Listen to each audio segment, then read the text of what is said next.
Welcome to Package Your Genius. I'm your host, Amanda Miller Littlejohn. I'm a former print journalist turned PR and personal branding pro, and I am here to help high achievers like you bring your genius ideas to life. Whatever gift you have to give the world, I want to be a catalyst for your next genius move. If you're ready to stop overthinking it and start putting yourself out there, you're in the right place. Let's go.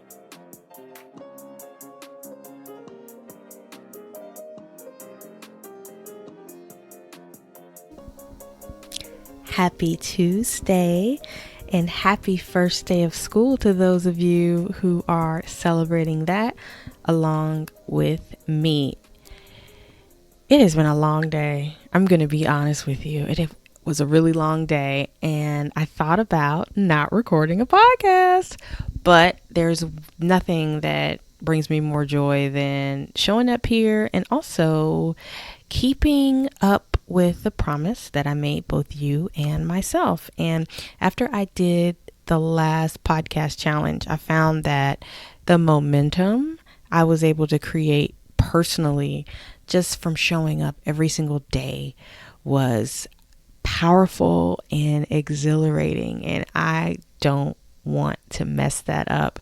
So I'm coming to you today with a quick message about my day and a couple of things that I learned and took away from it before I completely collapse and crawl into my bed and just call the day done. So as you know, it was the first day of school for my two kids. And not only was it the first day of school, but it's the first day at a new school. The first day of us being a part of a brand new school community, learning those ropes and getting to know new folks. And just changing over to a new school system is never without its hiccups. But one of the things that I dropped the ball on, I will be woman enough to say it, was one of my kids needed a specific vaccination. And, all kids need a whole list of vaccinations in order to go to school. But there was one vaccination that he needed for his age that he hadn't gotten yet. It's like a tetanus shot. So anyway, the medical records system that the school uses sends these emails to let you know, okay, we have all of these shots or we have all of these records. This is clear. This is good. You can check this off the list, but there's one thing pending, one thing outstanding. And we've been having some hiccups with just uploading the immunization records to this online portal. And it was saying last week that a few of the records that I knew we had weren't there. And so I kind of been dealing with this whole tech issue on Friday and over the weekend, but I knew that I had that one outstanding shot, but on Friday when I had re-uploaded the new forms, it seemed to have accepted everything and it seemed like we were good to go. Well, lo and behold, on the way to school this morning, I think I was sitting at a stoplight and I just checked my email out of habit. We're literally en route to school. We're maybe 2 blocks away. And I checked my email to see that just before 6 a.m. this morning, the health record system had sent an email saying we are still missing this one immunization for your son. And if you do not have all of the appropriate immunizations for your particular child's age, they will not be allowed into the building on September 3rd. So I see this email and I'm freaking out like, oh my God, I've got these 2 kids in the backseat, super excited about school, their first day of school at their brand new school. And, we've gone through everything. You have to picture this, like meticulously picking out outfits and, doing hair and styling it just right. So you look like you try, but not too hard, And my oldest son, the one whose vaccine was in question, has been a little on the fence about starting a new school. He went to a school last year that he could have continued on with, and he made some friends there and felt like he was establishing himself there and was reluctant to start this new school. But we had kind of gotten him to a point where he was excited. So to have to tell him, I can't take you into school today, was just like, if it had been my other child who was just super excited, he would have said, well, I'm disappointed, but I can't wait for tomorrow. Long story short, we take my youngest son in, and I just kind of have a little meltdown in the car because, again, it's like the first day of school. It's rush hour. People are trying to figure out where to park and drop their kids. There's a valet service. It's just really confusing. I had to like drive way down the street and let them out and then circle the block. It was nuts. I'm trying not to lose my ish in front of my kid. But then I was like, okay, Amanda, if I can't take him in and I need this vaccine and I am sure I can't get a doctor's appointment today, just because that's not how my pediatrician rolls, what can I do? Where else can I get this shot? How else can I solve this problem? And how can I get this shot as soon as possible so I can get this kid to school? And even though I had no knowledge of this 48 hours ago, apparently minute clinics by CVS, health departments, and all sorts of other places also offer immunizations. So I was able to use good old Google and do a quick search and find a CVS minute clinic that was opening 20 minutes into the future and was located about 10 minutes away driving. And because it was rush hour traffic, it took about 20 minutes for us to get there. And then took him in, my husband took him in. The clinic was open. They had the vaccine. He got the shot. And I took him back to school. And he missed maybe an hour of orientation.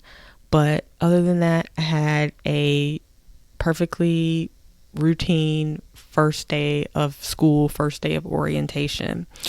And I was reflecting on how, I would say even a year ago, being in that situation, you may not know me personally and just kind of know my disposition, but I like to have my T's crossed, my I's dotted.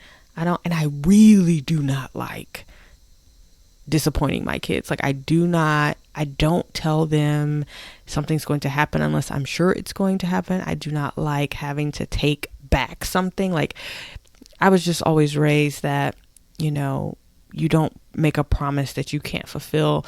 My mom, I remember when I was in like the 5th or 6th grade, she told me before she dropped me off from school one day, I'm going to take you to Rivergate Mall in Nashville and buy you these new sneakers after school.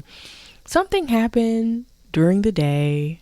I got in trouble. I can't even fathom what on earth I would have been getting in trouble for. So I don't even remember what it was. But anyway, things changed by the end of the day. And I remember she picked me up and we were driving and we passed our house and we kept going. And so I asked her, where are we going, And she said, I'm taking you to the mall to get these shoes. And I said, well, I just assumed that you wouldn't get them for me now. And she said, I told you I would get them. Right. And it was like her promise to me had nothing to do with what I did that day. Like she had already made that promise. And there were a few other times in my life where she fulfilled that promise. I remember we had class trips 5th through 8th grade at my school. And I remember bringing home like the permission form for the trip. It was like a big trip to Boston. And I think you were supposed to sign the slip and then like make installment payments on the trip. And then we had the trip at the end of the year. Well, the end of the year comes and I'm like, hey, Mom, you've been making these payments because it's time to go on the trip. She had taken the form and stashed it somewhere and completely forgotten about it. And she was just like, oh my God, I am so sorry. Like, you can't go. I completely forgot. So I ended up having to stay at school. There were a few other people who didn't go, but it was a bummer because it was an overnight trip and it was all this fun. And, still to this day, I think people still are talking about that trip. But anyway, she said to me, wherever your class goes next year, because I remember it was 7th grade. She's like, wherever the class trip is next year, you can go. The class trip for 8th grade was Paris, France. So who was in Paris, France with maybe 15 of like 200 students? I was. Only because my mom promised me that wherever we went, I would go. So that's kind of some backstory on how I relate to my kids, and just I hate letting them down. I hate telling them something and then not being able to keep my promise, and I rarely ever do that. So even just the fact that we weren't able to pull out and go in together as a family and take the first day of school pictures and have the whole first day of school that I envisioned in my head, I had some tremendous feelings about that, like guilt and just I should have been more organized. I'd let that fall through the cracks. There have been so many things going on. How could I let this happen? This is such an important thing.